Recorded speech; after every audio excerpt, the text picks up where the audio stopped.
everybody, good evening to all of you and welcome to E-Saral. This is Dr. Shivani Bhargava. आज का जो हमारा session है बेटा ट्रांसपोर्ट इन प्लांट्स के अंदर, हम लोगों ने लास्ट क्लास के अंदर short distance transport, long distance transport, short distance transport के अंदर भी हम लोगों ने एक्टिव ट्रांसपोर्ट का तरीका, पैसिव ट्रांसपोर्ट का तरीका, पैसिव ट्रांसपोर्ट में भी डिफ्यूजन, फैसिलिटेड डिफ्यूजन पढ़ चुके, एक्टिव ट्रांसपोर्ट पढ़ चुके. इनका जो एक चार्ट जो एनसीईआरटी में दे रखा था वो मैं आपके साथ डिस्कस कर चुकी. एनसीईआरटी में इसके बाद प्लांट वाटर रिलेशनशिप दे रखा है, वो मैं थोड़ी देर बाद आपके साथ डिस्कस करूंगी. आज की क्लास में हम शुरू करेंगे ऑस्मोसिस से. ऑस्मोसिस पढ़ेंगे, ऑस्मोटिक प्रेशर पढ़ेंगे, टर्गर प्रेशर पढ़ेंगे और प्लांट वाटर रिलेशनशिप, और फिर उसका जो आगे का जो एनसीईआरटी है ये हम डिकोड करेंगे. तो उम्मीद करती हूँ इससे पहले का सेशन आप लोगों ने लगा लिया होगा. तो चलिए फटाफट से सेशन की शुरुआत करते हैं. इससे पहले कि मैं अपने आज के सेशन की शुरुआत करूं, मैं आपको अपने बारे में और इस प्लेटफॉर्म के बारे में कुछ बता देती हूं. मैं सिर्फ डॉक्टर शिवानी भार्गव, मैं पिछले 8 से 10 सालों से ऑनलाइन कोचिंग इंडस्ट्री के अंदर अपनी सर्विसेज दे रही हूँ. लाखों स्टूडेंट्स को अभी तक के अपने करियर में मेंटर कर चुकी हूँ और मैं आपको ई-सरल के पेड प्लेटफॉर्म पर भी पढ़ाती हूँ. हमारा प्रहार, ब्रह्मोस ऐसे करके बैचेस चलते हैं, ठीक है. इन बैचेस में आप अपने आप को एनरोल कर सकते हैं ई-सरल के पेड प्लेटफॉर्म पर. वहां पर आपको personalize mentorship, proper doubt solving, modules, हमारा 1-on-1 इंटरेक्शन होगा, लाइव डाउट क्लासेस चलती है. बहुत ही बेहतरीन प्लेटफॉर्म है. आप एक पर्सनलाइज मेंटरशिप के तहत एक सिस्टमैटिक मैनर में अपनी नीड को, जर्नी को तय कर सकते हैं. उस पर्टिकुलर चीज के लिए आप इस दिए गए कॉन्टैक्ट नंबर पे कॉल कर सकते हैं सब्सक्रिप्शन रिलेटेड किसी भी क्वेरी के लिए, ठीक है. This is my Telegram channel. यहाँ पर आपको सारे मेरे हैंड रिटन नोट्स मिलेंगे. सुबह 10 बजे MWF में Kota study material question decode series चल रहा है, उसका PDF भी आपको यहाँ मिलता है. नहीं कि पूरा study material, question bank, DPP सब आपको यहाँ मिलती है. और ये जो मेरे हैंड रिटन नोट्स है वो भी यही मिलेंगे, तो इसे जरूर से ज्वाइन करना है. ये सब याद आ रहा होगा, ये सब हम देख चुके हैं. Types of transport, passive transport, active transport, diffusion, facilitated diffusion हम लोगों ने देखा, ठीक है. यूनिपॉट, सिम्पॉट, एंटीपॉट क्या है, ये तमाम चीजें हम डिस्कस कर चुके हैं. यहां तक का एनसीईआरटी भी मैं आपके साथ डिस्कस कर चुकी हूं. In today's class I am going to start with the osmosis. लेकिन ऑस्मोसिस को स्टार्ट करने से पहले मैं आपको एक चीज बताऊं. हम इस पूरे चैप्टर में हम कुछ टर्म्स पढ़ेंगे, जैसे डिफ्यूजन आपने पढ़ा, ठीक है. ऑस्मोसिस, ऑस्मोटिक प्रेशर पढ़ोगे, टर्गर प्रेशर पढ़ोगे, वाटर पोटेंशियल पढ़ोगे, हाइपोटोनिक, हाइपरटोनिक सॉल्यूशन क्या है ऑलरेडी हम देख चुके, ये आपने देख लिया. तो इसमें ना बहुत सारे न्यूमेरिकल क्वेश्चंस भी आते हैं. खैर मैं जैसे जैसे आपको पढ़ाऊंगी, मैं आपको करवाऊंगी तो आपको चीजें समझ में आएगी. बट इसमें ना मूवमेंट का एक है कि जो मैंने इतने सारे जो टर्म्स बोले ना, DP, TP, water potential, diffusion pressure deficit, इसमें आप कई जगह पढ़ोगे कि हाई टू लो मूवमेंट होता है, कई जगह आप पढ़ोगे लो टू हाई होता है. अभी भले ही जो पहला बार बच्चा पढ़ रहा है उसे टर्म ना समझ में आए, डिफ्यूजन तो समझ में आ गया होगा कि टर्गर प्रेशर क्या है, ऑस्मोटिक प्रेशर क्या है, वाटर पोटेंशियल क्या है, डिफ्यूजन प्रेशर डेफिसिट क्या है. तो कोई बात नहीं, जैसे जैसे हमारे सेशंस आगे बढ़ेंगे हम पढ़ते रहेंगे. अभी सिर्फ आप ये देख लो कि मैंने कहा ना कि किसी में मूवमेंट हाई टू लो होता है, किसी में मूवमेंट लो टू हाई होता है. तो मैं याद करने का एक तरीका बता देती हूँ. सिर्फ 3 चीजें ऐसी हैं जिसमें मूवमेंट हाई टू लो होगा, बाकी सब में लो टू हाई होता है. तो हाई टू लो जिन 3 चीजों में मूवमेंट होता है ना, वो आप याद कर लो. डीपी की बात करूं तो ये हाई टू लो होगा, high DP to low DP की तरफ होता है. डीपी 3 चीजें बताई. दूसरा है टर्गर प्रेशर. टीपी क्या है समझ में नहीं आ रहा, कोई बात नहीं, आगे सब समझ में आएगा. अभी सिर्फ ये याद करने के लिए बता रही हूँ कि हाई टू लो किस में होता है. तो टीपी में भी हाई टू लो होता है. और तीसरा है वाटर पोटेंशियल, जिसे मैं इस सिंबल का इस्तेमाल करती हूँ वाटर पोटेंशियल के लिए. This is the symbol. पढ़ाऊंगी आगे तो क्लियर हो जाएगा. अभी सिर्फ ये ध्यान दे लो कि इसमें मूवमेंट हाई टू लो होता है, बस ये 3 चीजें. बाकी जो कुछ भी पढ़ोगे उन सब में होगा लो टू हाई. 3 चीजें याद रखनी है जिसमें मूवमेंट हाई टू लो होता है, that is DP, TP and water potential. बाकी सब में मूवमेंट होगा लो टू हाई, ठीक है. तो अब जो बच गया वो बच गया ऑस्मोटिक प्रेशर. ऑस्मोटिक प्रेशर में यानी कि मूवमेंट होगा low to high. Low OP से हाई ओपी की तरफ। एक होता है diffusion pressure deficit, low to high होगा इसमें भी, लो डीपीडी से हाई डीपीडी की तरफ। एक अपन ने पढ़ा था बेटा हाइपोटोनिक सॉल्यूशन, हाइपरटोनिक सॉल्यूशन पढ़ चुके हैं। हाइपो लो था, हाइपर ज्यादा था, तो इसमें भी लो टू हाई होगा, तो हाइपोटोनिक सॉल्यूशन मूव करेगा हाइपरटोनिक सॉल्यूशन की तरफ।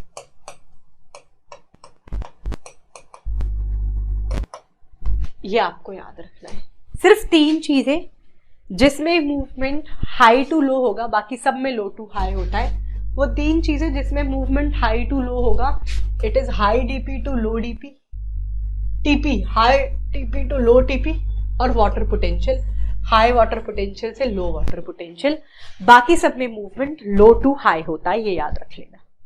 ठीक, अभी टर्म नहीं समझ में आई होगी, मैं आपको सब डिटेल में समझाऊंगी, एनसीईआरटी भी पढ़ाऊंगी इनका, पर पहले अपन अरे कोई बात नहीं, कोई बात नहीं, ऐसे इधर आ गया। इसके बाद अपने पास था ऑस्मोसिस, डिस्कस कर लेते हैं हम। ऑस्मोसिस क्या होता है देखो, तो ऑस्मोसिस क्या होता है बेटा, osmosis is defined as the solvent का स्पेशल डिफ्यूजन होता है। Osmosis is defined as the, पहला keyword special diffusion of solvent. अब हाई टू लो होगा या लो टू हाई होगा, तो हमने पढ़ा था डीपी टीपी और वाटर पोटेंशियल हाई टू लो होता है, बाकी सब में लो टू हाई होगा, तो इस पे यानी कि ओपी लो टू हाई है। देख लो यहाँ पे, देख लिया। तो osmosis is defined as the special diffusion of solvent from the solution of low concentration to high concentration. Next keyword when both are separated, when both solution are separated by semi permeable membrane। Keyword है, definition से भी question आ जाता है। तो osmosis क्या होता है, osmosis is defined as, पहला keyword special diffusion of solvent, high to low या लो टू हाई, ये पता है, from low concentration to high concentration. Next keyword when both solution are separated by semi permeable membrane, इसे आप कहते हैं osmosis. तो सबसे पहले तो आप डेफिनेशन लिख लो। सबसे पहले आप डेफिनेशन लिख लीजिए कि ऑस्मोसिस होता क्या है। सबसे पहले आप डेफिनेशन लिखेंगे, तो ऑस्मोसिस क्या होता है, osmosis is defined as the, पहला keyword special diffusion of solvent, special diffusion of solvent. अब लो टू हाई होगा या हाई टू लो, तो हमें ये पता है DP TP water potential high to low है, बाकी सब लो टू है। From the solution of, from the solution of low concentration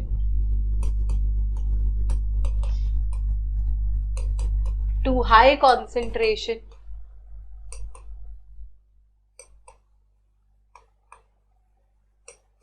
osmosis is defined as the special diffusion of solvent from the solution of low concentration to high concentration when, next keyword, both solution are separated by, when both solution are separated by semi permeable membrane, इसे आप कहते हैं osmosis.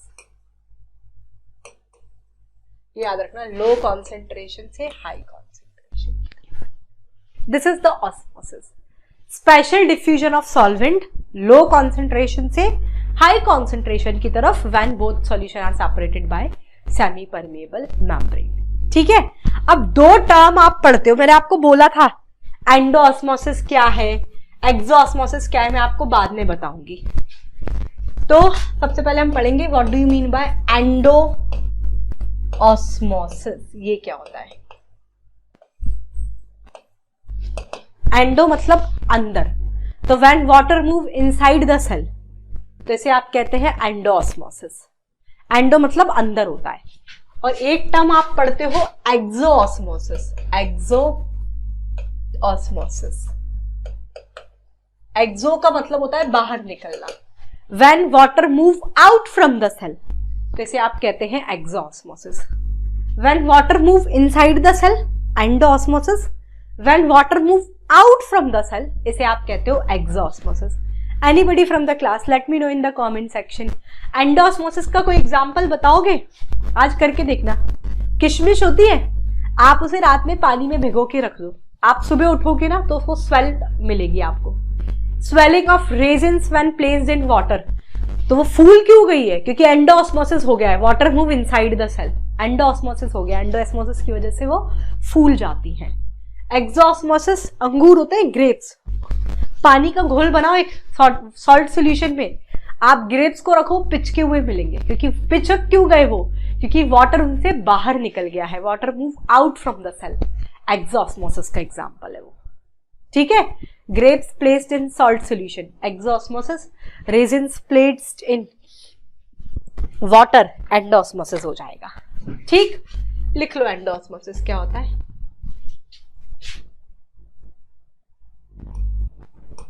The water move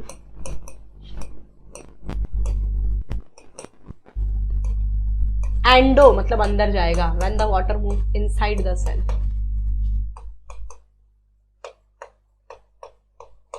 जैसे आप कहते हैं, then it is called endoosmosis। When the water move inside the cell जैसे आप कहेंगे एंडोऑस्मोसिस, ठीक है। When the water move inside the cell then it is called endosmosis. Example मैंने आपको बताया, किशमिश को आप रात में पानी में भिगो के रख दो, resins placed in water, swell up मिलेंगी आपको सुबह, क्योंकि एंडोऑस्मोसिस हो गया है। और एक्सो मतलब बाहर निकलना, तो when the water move outside the cell, when the water move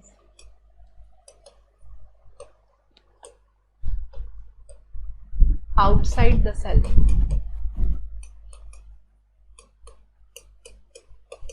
तो इसे आप कहेंगे देन इट इज कॉल्ड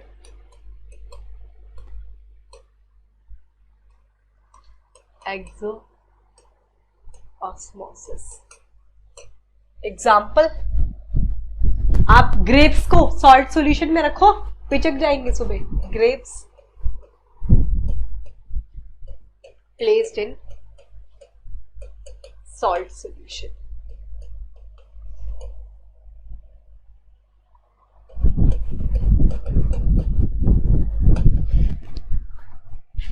ठीक।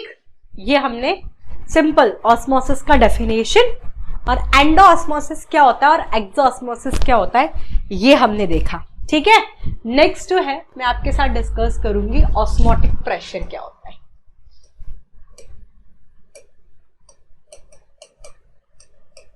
ऑस्मोटिक प्रेशर क्या होता है, चिंता मत करो, एनसीईआरटी सब वर्ड टू वर्ड डिकोड होगा, पहले अपन अपने पैटर्न में पढ़ लेते हैं, ठीक है। ऑस्मोटिक प्रेशर क्या होता है?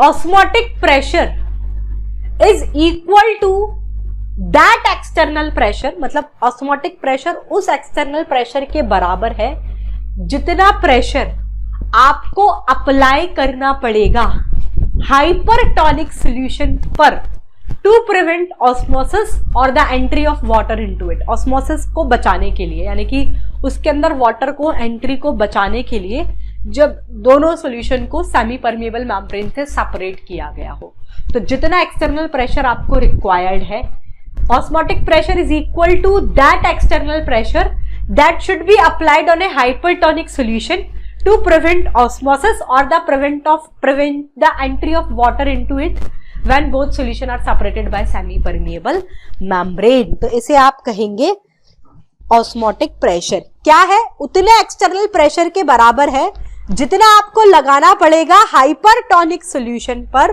टू प्रिवेंट द ऑस्मोसिस और entry of water into it when the hypotonic and hypertonic solution are separated by semi permeable membrane. इसे आप कहते हैं ऑस्मोटिक प्रेशर। ये तो सिंपल सा डेफिनेशन है, तो पहले ये लिख लो कि ऑस्मोटिक प्रेशर क्या होता है। तो ऑस्मोटिक प्रेशर क्या होता है? Is equal to that external pressure, उस एक्सटर्नल प्रेशर के बराबर है। Osmotic pressure is equal to that external pressure जो हमें चाहिए, विच रिक्वायर्ड, जितना हमें चाहिए हाइपरटोनिक सॉल्यूशन पे लगाना पड़ेगा, which required to be applied, which required to be applied on hypertonic solution, which required to be applied on hypertonic solution। Hypertonic solution पे जितने अमाउंट में आपको प्रेशर को लगाना पड़ेगा टू प्रिवेंट ऑस्मोसिस, ऑस्मोसिस को बचाने के लिए, टू प्रिवेंट ऑस्मोसिस, या फिर कह दो कि इसके अंदर पानी की एंट्री ना हो और entry of water or entry of water in it when both solution यानी कि hypotonic and hypertonic solution, when hypotonic and hypertonic solution are separated by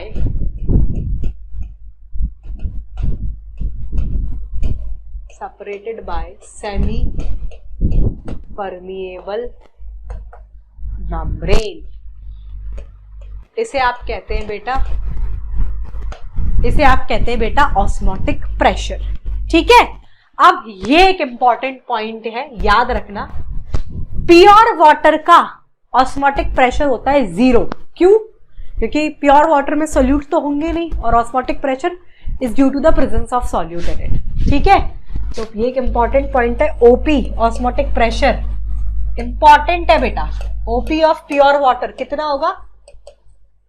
is 0, because कारण osmotic pressure is due to osmotic pressure is due to presence of solute in it. Osmotic pressure of pure water is 0 because OP is due to presence of solute in it. इसलिए pure water का osmotic pressure 0 होता है। अब आपको एक sequence भी याद रखना है, ये भी लिख लो, ओपी किसी भी चीज का osmotic pressure is directly proportional to the, मतलब जितना ज्यादा सॉल्यूट का कॉन्सेंट्रेशन होगा उस चीज का ऑस्मोटिक प्रेशर उतना ही ज्यादा होगा। लिख लो, ओपी ऑफ सॉल्यूशन, किसी भी चीज का ओपी जो है, लिख लो, the osmotic pressure of a solution is directly proportional, is directly proportional to the concentration of solute in it. It's directly proportional to the concentration of solute in it. ठीक है, इतना होता है बेटा किसी भी चीज का ओपी। अब एक सीक्वेंस और याद रख लो, आप एक सीक्वेंस और याद रख लेना कि मैं बता देती हूँ, ये एक इंपॉर्टेंट है, क्वेश्चन आ जाता है, सीक्वेंस ऑफ ओपी। सबसे कम हाइड्रोफाइट्स का होता है, then mesophytes, then it comes to the xerophyte, और मैक्सिमम ऑस्मोटिक प्रेशर आपका होता है हेलोफाइट्स के अंदर। ये this is the sequence of OP. Hydrophytes का सबसे कम होगा, हाइड्रोफाइट्स का सबसे कम ऑस्मोटिक प्रेशर होता है फिर इसके बाद होता है आपका मीजोफाइट्स का, फिर उससे ज्यादा होता है आपके जीरोफाइट्स का, और फिर इससे ज्यादा ऑस्मोटिक प्रेशर होता है आपके हेलोफाइट्स का। ठीक है, यानी कि जो सॉल्टी एरियाज में, सलाइन एरियाज में जो होते हैं ना हेलोफाइट्स, उनको बोलते हैं हेलोफाइट्स प्लांट। ऑस्मोटिक प्रेशर सबसे ज्यादा हेलोफाइट्स में होता है। इसमें भी एक स्पेसिफिक नाम दे रखा है कि हेलोफाइट्स में भी मैक्सिमम ऑस्मोटिक प्रेशर हेलोफाइट्स का होता है। हेलोफाइट्स में भी एक प्लांट है जिसका नाम है एट्रीप्लेक्स कॉन्फेल्टिफोलिया।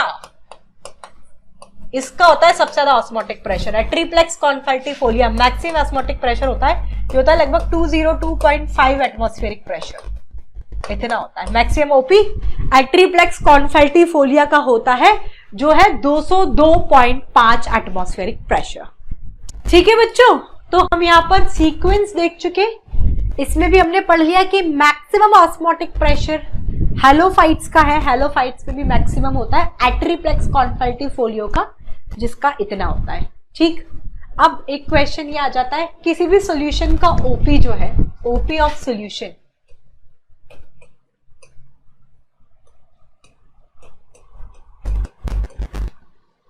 सॉल्यूशन के ऑस्मोटिक प्रेशर को मापने के लिए एक इंस्ट्रूमेंट है जिसे आप कहते हैं ऑस्मोमीटर।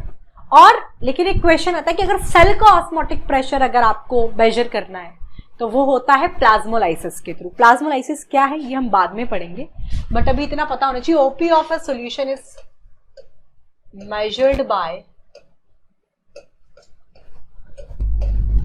इसके लिए एक इंस्ट्रूमेंट है दैट इज ऑस्मोमीटर।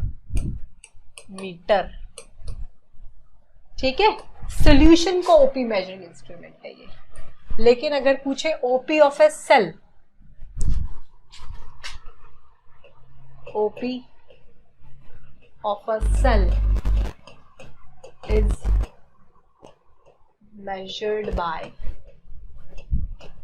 सेल का ऑस्मोटिक प्रेशर को मेजर करने का तरीका है प्लाज्मोलाइसिस। प्लाज्मोलाइसिस क्या है ये हम आगे देखेंगे, अभी सिर्फ ये टर्म देख लो। सेल का ओपी मेजर किया जाता है प्लाज्मोलाइसिस से, और सॉल्यूशन के ऑस्मोटिक प्रेशर को मापा जाता है ऑस्मोमीटर से।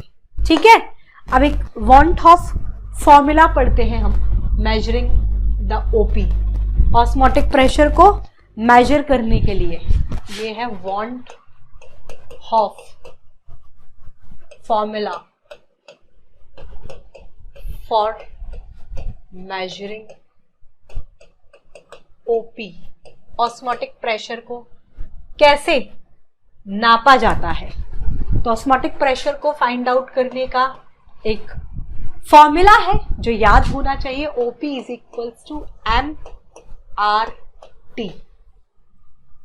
ये फॉर्मूला है नॉन इलेक्ट्रोलाइट्स के लिए, फॉर नॉन इलेक्ट्रोलाइट्स।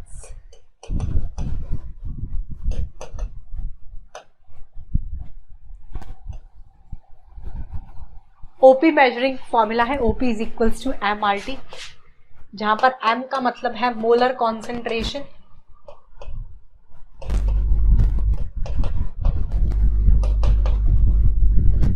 R जो है ये आपका गैस कांस्टेंट होता है जो कि होता है 0.082 मोल पर मॉलिक्यूल।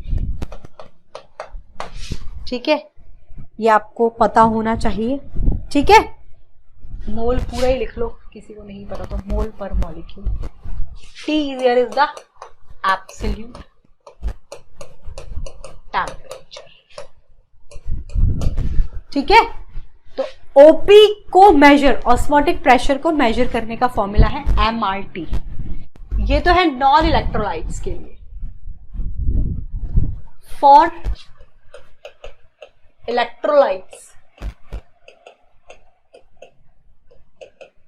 इलेक्ट्रोलाइट्स के लिए ओपी को मेजर करने का फॉर्मूला है MRTI। जैसे यहाँ पर भी वही सेम बात, m तो है मोलर कॉन्सेंट्रेशन, r हो गया आपका गैस कांस्टेंट, दैट इज 0.082 मोल पर मॉलिक्यूल। ठीक है, T हो गया बेटा आपका absolute temperature,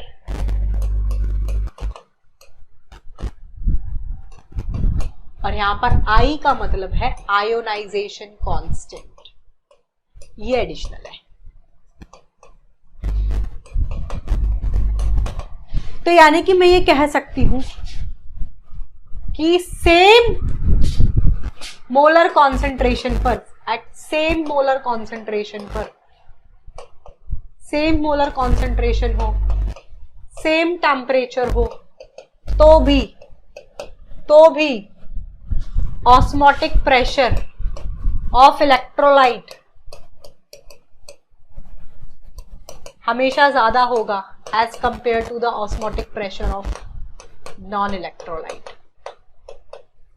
same molar concentration पर भी। फॉर एग्जाम्पल 1m NaCl का ऑस्मोटिक प्रेशर हमेशा ज्यादा होगा 1m ग्लूकोज से, सेम मोलर कॉन्सेंट्रेशन है लेकिन NaCl आपका इलेक्ट्रोलाइट है, ये नॉन इलेक्ट्रोलाइट है। इलेक्ट्रोलाइट में आयनाइजेशन कांस्टेंट एडिशनल हो गया ना, तो सेम मोलर कॉन्सेंट्रेशन पर भी ऑस्मोटिक प्रेशर जो है इलेक्ट्रोलाइट्स का हमेशा ज्यादा होगा as compare to the non electrolyte. This is the point which is I think clear to everybody in the class. Clear है ना बेटा? सिंपल सी चीज, ये हमने ऑस्मोटिक प्रेशर पढ़ लिया। इंपॉर्टेंट कॉन्सेप्ट है इसमें, एक तो याद रखना, प्योर वाटर का ऑस्मोटिक प्रेशर कितना होगा? 0। क्यों? क्योंकि ऑस्मोटिक प्रेशर होता है सॉल्यूट की वजह से, प्योर वाटर में सॉल्यूट होगा नहीं। किसी भी चीज का, किसी भी सॉल्यूशन का osmotic pressure is directly proportional to the concentration of solute in it. फिर एक ये इंपॉर्टेंट है, आपको हमेशा ये याद रहता है, ओपी मेजर करने के लिए ऑस्मोमीटर का इस्तेमाल होता है, लेकिन वो सॉल्यूशन का ओपी मेजरिंग इंस्ट्रूमेंट है।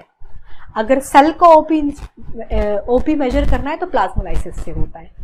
फिर वो सीक्वेंस याद रखना, सबसे कम हाइड्रोफाइट, फिर मीजोफाइट, फिर जीरोफाइट, और मैक्सिमम ओपी होता है हेलोफाइट्स का। हेलोफाइट्स में भी एट्रिप्लेक्स कॉन्फेल्टिफोलिया का। फिर ये फॉर्मूला याद रखो कि इलेक्ट्रोलाइट और नॉन इलेक्ट्रोलाइट के लिए OP is equals to MRT for the non electrolyte, OP is equals to MRTI for the electrolytes. तो सेम मोलर कॉन्सेंट्रेशन पर इलेक्ट्रोलाइट्स का ऑस्मोटिक प्रेशर हमेशा ज्यादा होगा as compare to the non electrolytes. ये हम लोगों ने देख लिया ऑस्मोटिक प्रेशर के बारे में। नेक्स्ट जो है, we will have a conversation regarding the turgor pressure क्या होता है,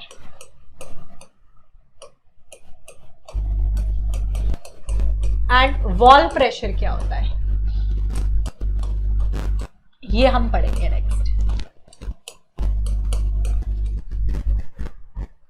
तो टर्गर प्रेशर, वॉल प्रेशर क्या है, ठीक है, वाटर पोटेंशियल क्या है, प्लाज्मोलाइसिस क्या है, एनसीईआरटी में प्लांट वाटर रिलेशनशिप दे रखा है वो क्या है, ये मैं अपनी नेक्स्ट क्लास में प्रोसीड करूंगी। आज ऑस्मोसिस और ऑस्मोटिक प्रेशर पढ़ाया है, उसको एनसीईआरटी से मैंने डिकोड नहीं किया है, वो भी मैं अपनी नेक्स्ट क्लास में आपके साथ कर दूंगी।